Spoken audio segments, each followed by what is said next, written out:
E aí, quem fala aqui é o Renan, você está no Megascope e hoje vamos conversar sobre o jogo Bleeding Edge. Bleeding Edge ele foi desenvolvido pela Ninja Theory e está disponível para as plataformas Xbox One e PC. É um jogo bastante divertido, ele é de um estúdio próprio da Microsoft, porque sim, a Microsoft comprou a Ninja Theory após o lançamento de Hellblade: Senua's Sacrifice, que é um dos ótimos títulos do estúdio. O outro é o DMC, o reboot do Devil May Cry, que particularmente eu gosto bastante. E o que consiste Bleeding Edge? Bleeding Edge ele é um jogo massivamente multiplayer, em que você vai batalhar com outros 3 jogadores, né? Ou seja, 2 times de 4 jogadores irão se enfrentar para concluir um objetivo no mapa. Então vamos começar falando quais são os tipos de objetivos que o jogo apresenta. Até o momento deste vídeo, o jogo apresenta 2 modos. O primeiro deles é o captura de pontos, que é um modo bastante padrão, em que você vai ter pontos no mapa que serão liberados com o decorrer do tempo e você tem que gerar uma certa pontuação dominando esses locais específicos. E o primeiro time que concluir o acúmulo de 600 pontos de dominação ganha a partida. E claro, nesse meio tempo uma batalha frenética acontece. E o outro modo é a captura de células, em que certos pontos no mapa irão conter células de energia.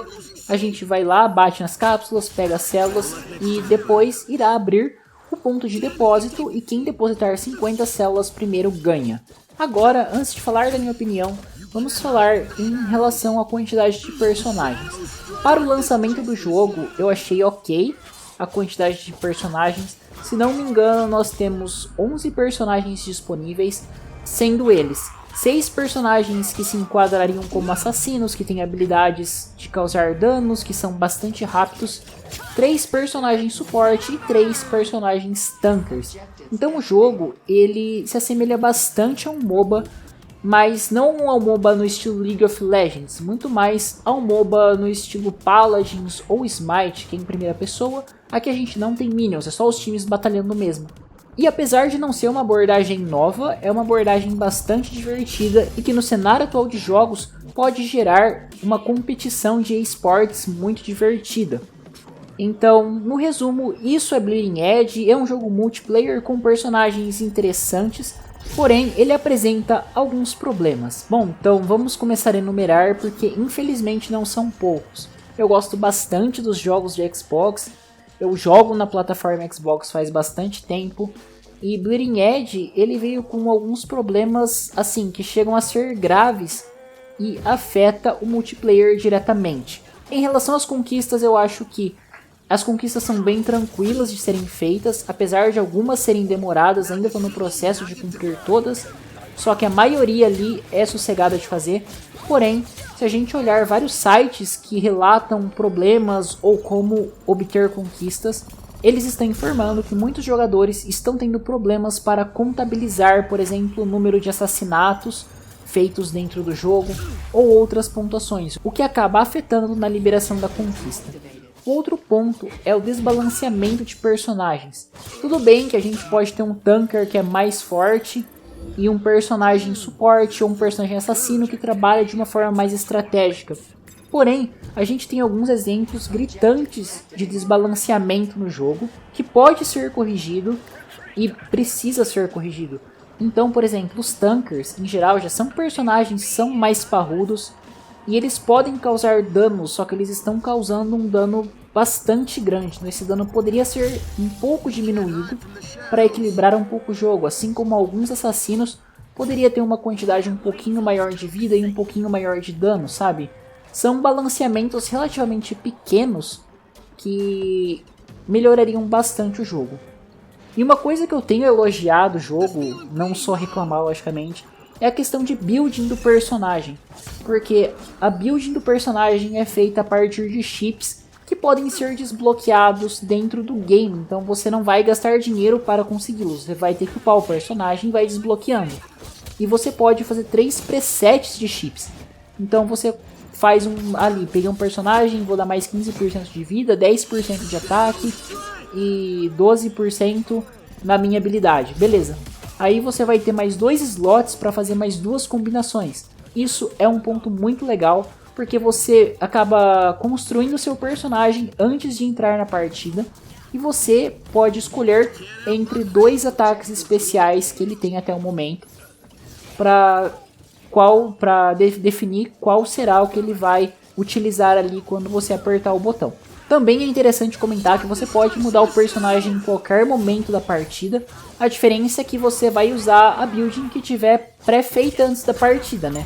Então se você tiver uma build padrão para todos os seus personagens já definidos, é bem interessante. E essa troca eu acho que favorece bastante, porque você não precisa ficar de suporte o tempo todo, pode rotacionar dentro da equipe, e isso é bem legal. É um jogo que vai exigir bastante comunicação. Agora, falando sobre comunicação, eu elogiei o jogo aqui porque esse ponto de building é realmente interessante, mas a comunicação dos servidores eu acho que não tá muito legal, porque o jogo tá com muita lag. Mas eu não tô falando de uma lagzinha ali que atrasa um pouco. É uma lag que o personagem se teletransporta pelo mapa, então muitas vezes você tá batalhando e do nada seu oponente tá nas suas costas, ou você tá realando um personagem e do nada o seu parceiro de time não tá mais lá porque já tá lá na frente, porque teve um delay muito grande. Também tá sendo uma reclamação bem comum dos jogadores, e é um problema que, novamente, pode ser corrigido. Então o Bleeding Edge, além de divertido, e apesar de apresentar esses problemas, ele pode ser corrigido e ficar um jogo divertido e competitivo. Já foi anunciado um novo personagem para o jogo que ainda não foi adicionado, e antes de adicionar esse personagem, talvez seria interessante ver o que está acontecendo, porque esse problema de comunicação e de desbalanceamento do jogo acaba afetando muito a experiência do player, e pode ser que quando eles comecem a lançar muito conteúdo, caso isso não esteja corrigido, o jogador não vai querer dar chance para o jogo de novo, sabe? Então seria legal pegar agora no lançamento e já trabalhar nisso, lançar um patchzinho, aproveitar que o jogo é completamente online e fazer essas alterações. Bom, é isso aí, o vídeo vai ficando por aqui, espero que vocês tenham curtido esse review de Bleeding Edge. Eu já tinha trazido para o Megascope uma matéria comentando sobre a experiência no Closed Beta, e foi bem parecida com essa agora que eu tive com o jogo lançado. Então eu vou deixar a matéria aqui na descrição, caso vocês queiram ler ela completa. Acesse o site Megascope para muitas novidades, dê um like aqui no vídeo, se inscreva no canal, ative o sininho para receber as notificações. Na descrição, links que eu comentei aqui da matéria, no caso, para o review do Closed Beta do Bleeding Edge e também para as demais redes sociais do canal, assim como também lá tem o link do Padrim, caso você queira nos apoiar financeiramente. Esse apoio é bastante importante para manter o nosso trabalho aqui no YouTube, no Spotify e também no site. E já queria deixar aqui um grande agradecimento a todos que já são padrinhos do Megascópio. Nos comentários fala aí se você jogou Bleeding Edge, se você curtiu, se você teve algum desses problemas que eu falei, qual foi a sua impressão sobre o jogo. Sugestões para futuras temáticas são sempre muito bem-vindas. Bom, é isso aí, muito obrigado e até a próxima. Objectives deactivated. Let's take it down a notch.